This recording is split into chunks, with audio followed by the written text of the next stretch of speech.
Assalamualaikum warahmatullahi wabarakatuh.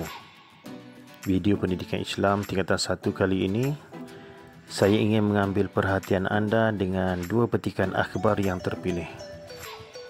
Cuba perhatikan pada kedua-dua akhbar ini, apakah yang dapat anda fahami? Ya, kedua-duanya melaporkan tentang kejadian lori yang terbalik.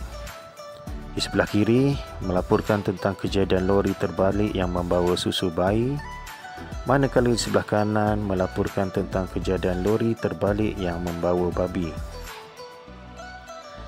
Jadi persoalannya, kenapa orang ramai berebut-rebut mengambil susu yang berterabur di atas jalan? Kenapa mereka tidak berebut-rebut mengambil babi yang berkeliaran di lebuh raya? Ya, sudah tentu jawapannya kerana babi haram dimakan. Jadi, anda semua ingin tahu apa lagi makanan haram selain pada babi? Jom kita belajar pendidikan Islam di bawah tajuk Makanan Halal Lagi Baik. Tajuk Makanan Halal Lagi Baik ini merupakan pelajaran ke-9, iaitu ayat kefahaman surah Al-Baqarah ayat 168. A'udzubillahi minasyaitonirrajim.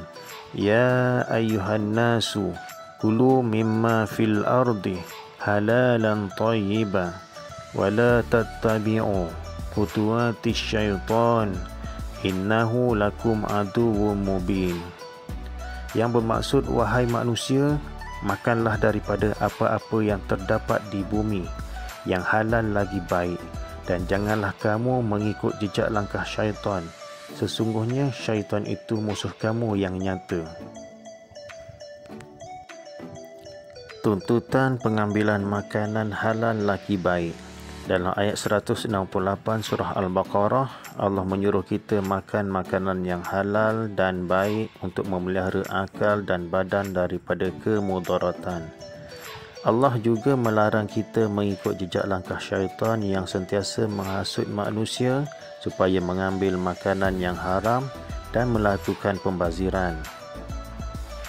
Di samping makanan halal, kita juga dituntut mengambil makanan yang baik. Ciri-ciri makanan yang baik ialah: pertama, bersih, iaitu bukan kotor ataupun najis. Kemudian makanan itu haruslah berkhasiat dan seimbang, tidak berbahaya atau memudaratkan kesihatan manusia, serta mengikut keperluan, iaitu seperti yang dicadangkan dalam piramid makanan.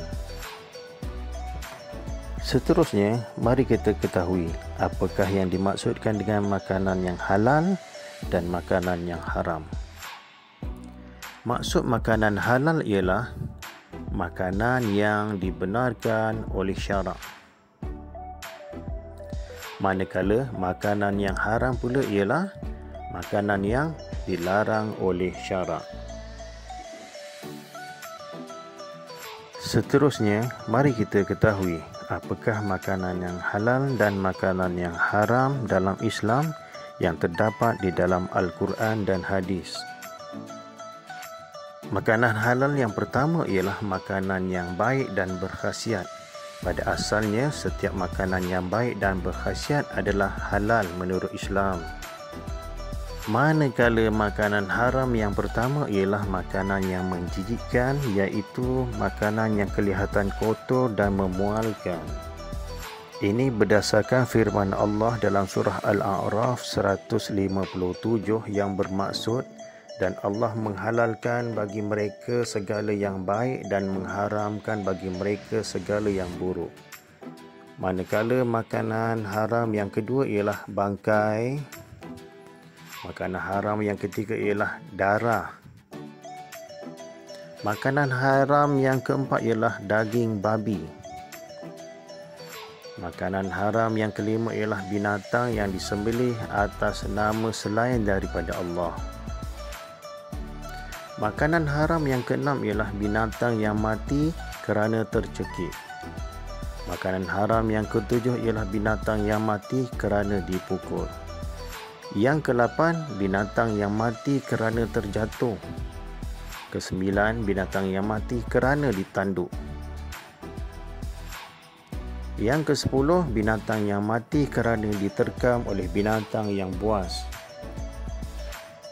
Ini berdasarkan firman Allah daripada surah Al-Ma'idah yang bermaksud, diharamkan bagi kamu memakan bangkai, darah, daging babi, daging binatang yang disembelih atas nama selain Allah, yang tercekik, yang terpukul, yang jatuh, yang ditanduk dan diterkam oleh binatang buas, kecuali yang sempat kamu sembelih.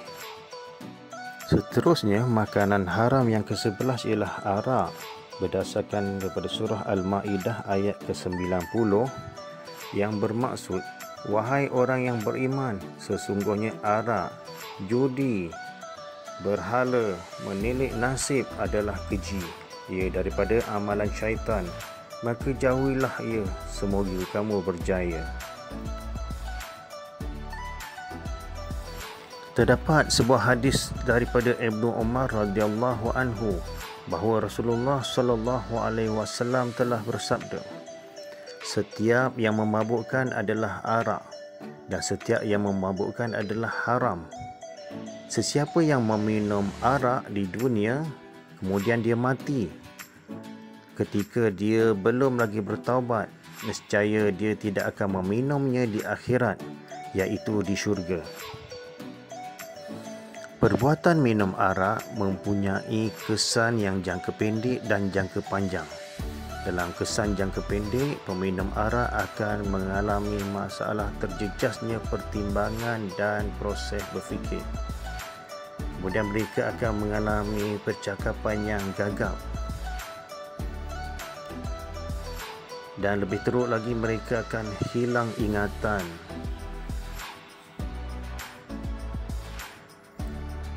Mereka juga mengalami masalah hilang imbangan badan. Bahkan lebih teruk lagi, mereka akan menjadi bersikap agresif. Mereka juga akan mengalami antisosial, iaitu tidak mahu berkawan. Manakala dalam jangka masa panjang, arak boleh menyebabkan penyakit kanser kerana ia boleh merosakkan sel-sel badan manusia.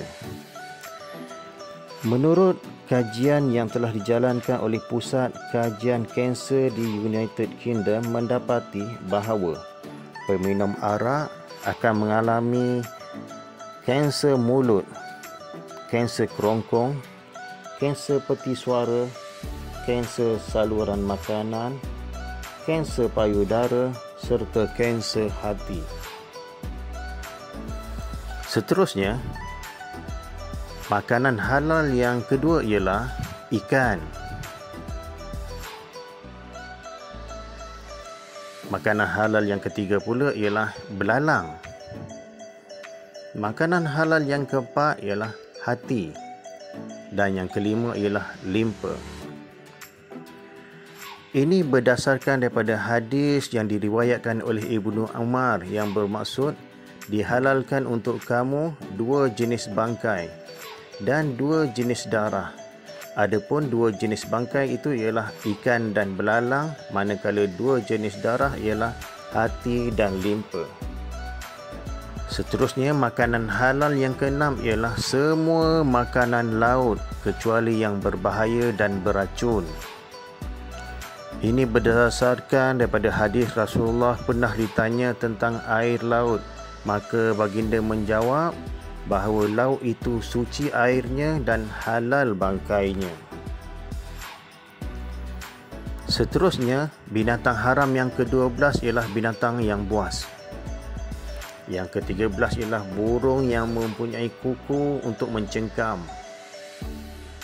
Ini berdasarkan hadis riwayat daripada Ibnu Abbas bahawa Rasulullah melarang memakan setiap binatang buas yang bertaring dan setiap jenis burung yang mempunyai kuku kaki yang mencengkam.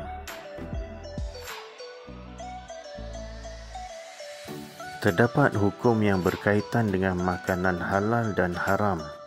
Pertama, umat Islam dilarang menjual benda haram walaupun mereka tidak memakannya.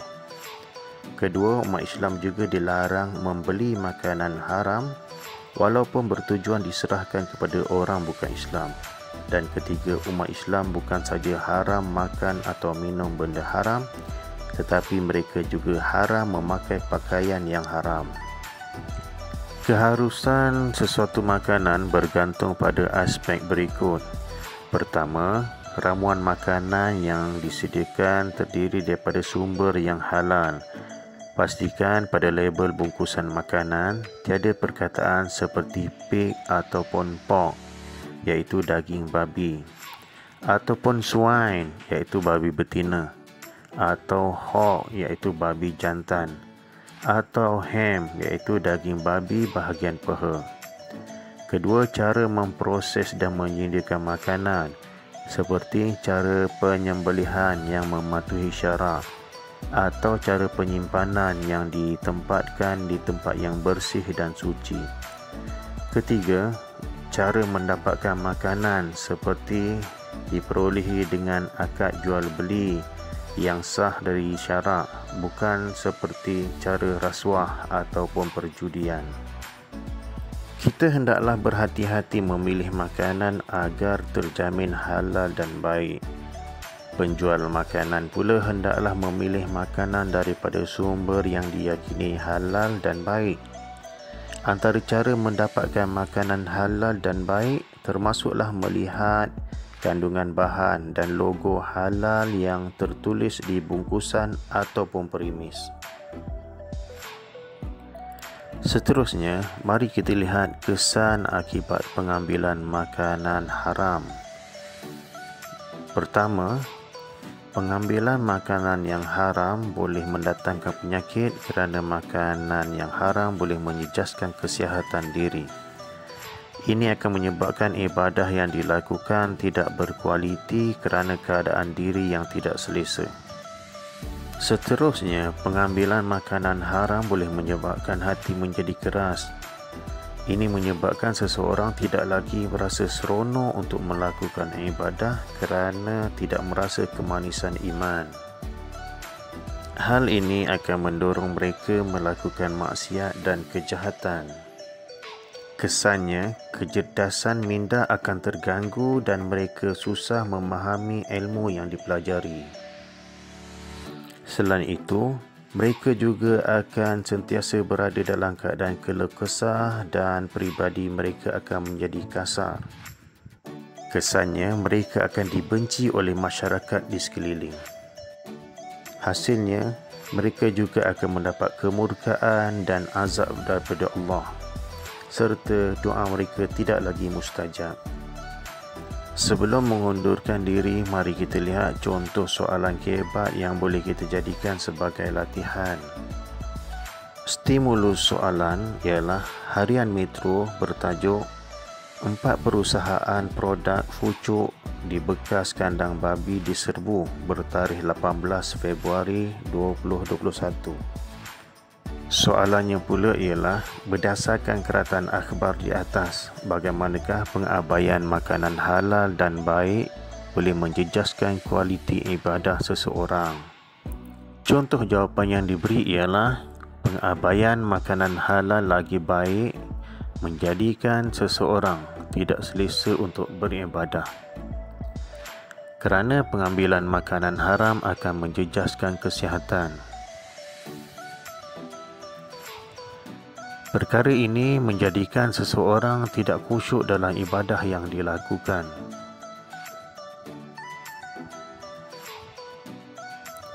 Oleh itu, setiap umat Islam wajib memastikan makanan yang diambil adalah halal dan baik, supaya ibadah yang dilaksanakan berkualiti dan diterima oleh Allah. Dengan paparan soalan dan jawapan contoh itu tadi, maka berakhirlah pelajaran kita pada hari ini. Semoga bermanfaat untuk anda. Jumpa lagi pada masa akan datang. Assalamualaikum warahmatullahi wabarakatuh.